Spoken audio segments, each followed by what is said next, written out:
ఆయన నువ్వు మా పవన్ కళ్యాణ్ని గెలికినావు. ఇక్కడ నుంచి ఎట్లుంటుంది ఎరికైనా చెప్తున్నా చూడు.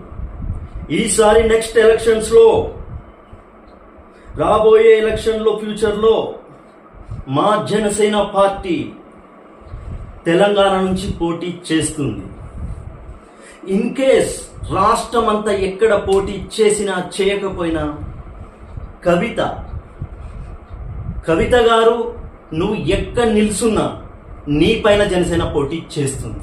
మా జనసేన పార్టీ నీ పైన పోటీ చేస్తుంది. రాబోయే ఎలక్షన్లో నువ్వు నీ పైన ఎవరో తెలుసా పోటీ చేసేది? ఎవరో కదా, నీకు కోట్లు కమాయించినవు, దశాబ్దాల అధికార పార్టీ నీ బ్యాక్గ్రౌండ్ అవ్వచ్చు, నీ మీ నాన్న కేసీఆర్, మీ అన్న, మీ మామ ఫుల్ ఉండొచ్చు, నీ పార్టీ బలం ఉండొచ్చు, ఏమైనా ఉండొచ్చు. ఒక సామాన్యుడిగా ఈ అంబేద్కర్ జయంతి రోజు సవాల్ చేస్తున్నా.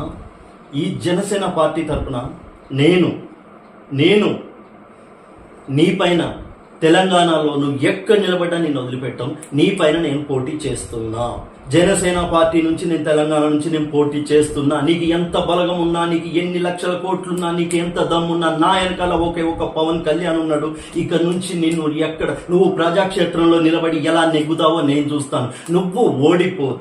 నువ్వు నా పైన ఓడిపోతే ఇది ఒక జనసేన నాయకుడి సవాల్, తెలంగాణ నుంచి ఓపెన్ సవాల్. తెలంగాణ ప్రజలందరి సాక్షిగా, ఈ మీడియా సాక్షిగా చెప్తున్నా, నేను మన తెలంగాణలో కవితపై ఈ జనసేన నాయకుడిగా వాసు అని నేను నీపై పోటీ చేస్తున్నా.